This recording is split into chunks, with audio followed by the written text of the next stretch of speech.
चलिए, very good morning. Next हम इसी क्वेश्चन के लिए कैलकुलेट करते हैं गेन मार्जिन। क्लियर? तो गेन मार्जिन निकालने की कुछ सिंपल स्टेप्स हैं। सबसे पहली step, calculate omega PC, phase crossover frequency निकालनी है। Clear? Step number 2, phase crossover frequency पर मैग्नीट्यूड निकालना है, magnitude at omega PC. And step number 3, 20 log 1 upon magnitude at omega pc is simply our gain margin. Clear? एक एक term को समझते हैं। फेज क्रॉसओवर फ्रीक्वेंसी क्या होती है?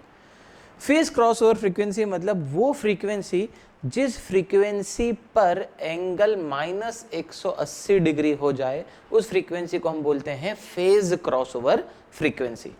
ये हम पूरा का पूरा चार्ट देख सकते हैं, है ना? 0, -90, -180 और -270। अगर आप इस पॉइंट को देखें कि ओमेगा इक्वल टू, आपकी जो लाइन है ओमेगा इक्वल टू 0 पॉजिटिव से आप चालू कर रहे हो और ओमेगा इक्वल टू इन्फिनिटी तक आप जा रहे हैं। क्लियर?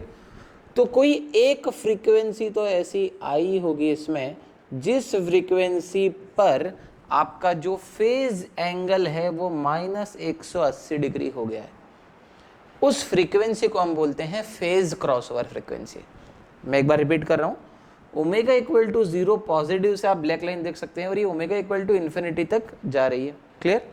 तो इस पूरे रास्ते में एक तो ऐसी फ्रीक्वेंसी हमको दिख रही है जिस फ्रीक्वेंसी पर एंगल कितना हो जाए, -180 डिग्री हो जाए, उस फ्रीक्वेंसी को हम बोलते हैं फेज क्रॉसओवर फ्रीक्वेंसी। क्लियर?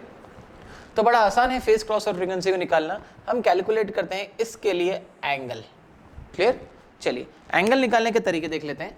अगर a प्लस JB फॉर्मेट है तो आपका एंगल होता है tan inverse B by A, imaginary part upon real part. Clear? आप देख सकते हैं यहाँ पे A और B दोनों के दोनों जो है फर्स्ट क्वाड्रेंट में आ रहे हैं, यहाँ पर आ रहे हैं। A रियल है और B इमेजिनरी है। क्लियर? एक बस चेंज आता है आपका इस वाले में, -A प्लस JB वाले फॉर्मेट में। क्लियर? -A मतलब आप यहाँ पर आ गए और B मतलब आप अभी एक एक्सिस पर हैं, सेकंड क्वाड्रेंट में है, तो लिखने का तरीका बदल जाता है। सेकंड क्वाड्रेंट में -A प्लस JB है, तो आप देख सकते हैं ये पूरी की पूरी लाइन 180 डिग्री है, तो मैं इसको लिखूंगा 180 degree minus tan inverse B by A, क्योंकि आपको हमेशा जो एंगल चाहिए वो ये एंगल नहीं चाहिए, आपको एंगल चाहिए हमेशा पॉजिटिव x एक्सिस के रिस्पेक्ट में, ये वाला एंगल चाहिए रहता है। हमेशा एंगल प्लस x एक्सिस के रिस्पेक्ट में निकलता है, पर जब आप सेकंड क्वाड्रेंट में आते हैं तो गलती से ये एंगल मिलता है पर ये नहीं चाहिए, इस वजह से हम 180 डिग्री में से इस पूरे एंगल को सब्सट्रैक्ट करते हैं। क्लियर? चलिए, तो एंगल लिखने के लिए मैं स्टार्ट करता हूँ यहाँ से प्रोसेस। मैं इसको लिख रहा हूँ G of J omega H J omega. Clear है ना? इक्वल्स टू K का तो कोई एंगल नहीं है तो 0 डिग्री अपॉन, क्लियर, इस S को मैं J ओमेगा से रिप्लेस कर रहा हूँ, J omega into J omega plus 2 into J omega plus 4। Clear? चलिए, पहली बार मैं बहुत आराम से रिजॉल्व कर देता हूँ। क्लियर? ऊपर तो एंगल 0 डिग्री बना हुआ है आपका, है ना? अगर इसको लिखें तो इसका रियल पार्ट 0 है और इमेजिनरी पार्ट एग्जिस्ट कर रहा है, तो मैं इसको लिखूंगा tan inverse imaginary part upon real part, तो एनीथिंग अपॉन 0 इज इनफाइनाइट, तो एंगल हो जाएगा tan इनवर्स इनफाइनाइट इनटू, है ना, ये एक हो गया, into tan inverse omega by 2। Clear? जो जब मैग्नीट्यूड मल्टीप्लाई में होते हैं तो एंगल ऐड हो जाते हैं। क्लियर? मैग्नीट्यूड जहां जहां पर मल्टीप्लाई तो एंगल क्या हो जाएंगे, ऐड हो जाएंगे, plus tan inverse omega by 4। Clear? तो tan इनवर्स इनफाइनाइट होता है 90 डिग्री, तो अब मैं इसको न्यूमरेटर में ले जा रहा हूं, तो लिखने का तरीका -90 degree minus tan inverse omega by 2 minus tan inverse omega by 4 is nothing but equals to angle of GJ omega HJ omega. Clear? Face cross over frequency क्या होती है? वो फ्रीक्वेंसी जिस पर एंगल कितना हो जाए, -180 डिग्री एंगल हो जाए। तो जब ये एंगल को मैं -180 लिख दूंगा तो अब ये ओमेगा नहीं रहेगा, ये हो जाएगा ओमेगा पी सी। तो equals to -90 degree minus ten inverse, but obvious omega P c हम कैलकुलेट कर रहे हैं पर लिखने की जरूरत नहीं, omega P C omega by 2 minus ten inverse omega, I am sorry this is 4, tan inverse omega by 4। Minus minus sign सबसे बाहर निकलेगी तो सब कैंसिल हो जाएंगे, 180, 90 इधर आएगा तो 180 में से 90 माइनस करेंगे तो मिलेगा 90 degree equals to tan inverse omega by 2 plus tan inverse omega by 4। Clear? Tan inverse A plus tan inverse B का फॉर्मूला मैं अप्लाई कर रहा हूँ यहाँ पे, आप देख सकते हैं tan inverse A plus tan inverse B का फॉर्मूला।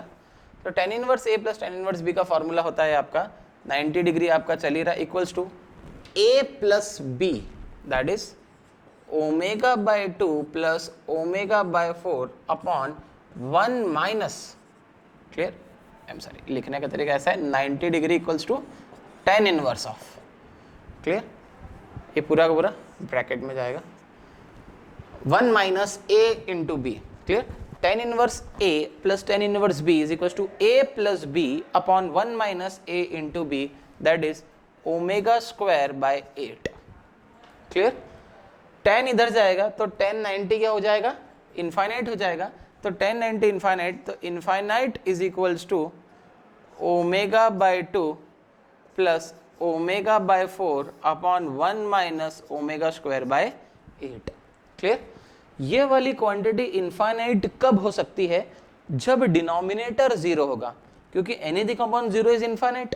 तो हमको यहाँ से क्लू मिल गया कि omega square upon 8 minus 1 should be equal to 0, that is omega square upon 8 should be equal to 1, that is omega P C is nothing but √8।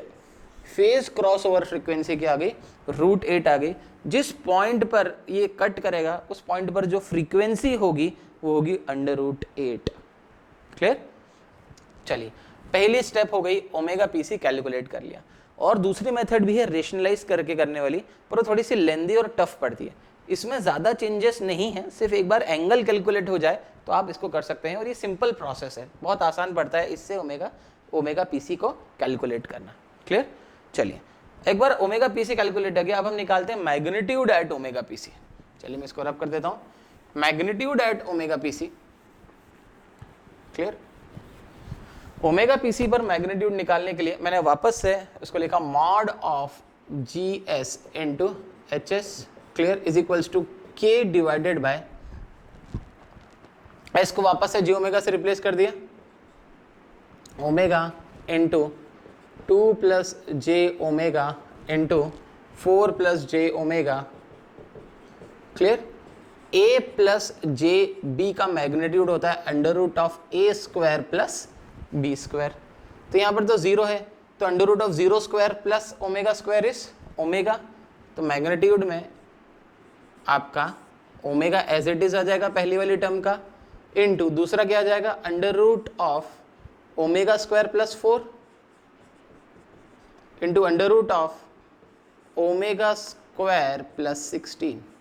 A plus J B था format, A plus J B का magnitude होता है under root of A square plus B square. इस तरीके से आपने क्या लिख दिया, मैग्नीट्यूड लिख दिया। मैग्नीट्यूड कहाँ पर निकालना है, मैग्नीट्यूड ओमेगा पी सी, तो ओमेगा की जगह पर अब मैं डाल रहा हूँ √8, ये हो जाएगा के divided bye √8 into omega square कितना हो जाएगा 8, 8 और 4 12 इंटू 12 इंटू अगेन 8 16 और 8 24, ये हो जाएगा 24, क्लियर।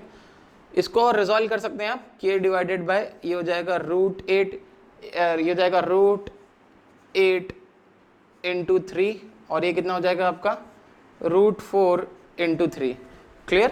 तो इतना रिजॉल्व करने के बाद आप देख सकते हैं इसको, √8 इंटू √8 इज 8, क्लियर, और √3 इंटू √3 इज 3, 8 3 24, और अंडर रूट 4 इज 2, तो 24 into 2 48, this is simple k by 48। तो magnitude at omega P c आ गया आपका k by 48. Clear? And last step 20 log 1 upon magnitude at omega P C is gain margin. मैं last यहां पर gain margin लिख रहा हूं 20 log 1 upon magnitude at omega P C. Magnitude at omega P C is k by 48. तो k by 48 is nothing but your gain margin. जो भी k की वैल्यू अब गिवन हो क्वेश्चन में वो यहां पर पुट ऑन कर दें, आपको मिल जाएगी directly gain margin. Thank you.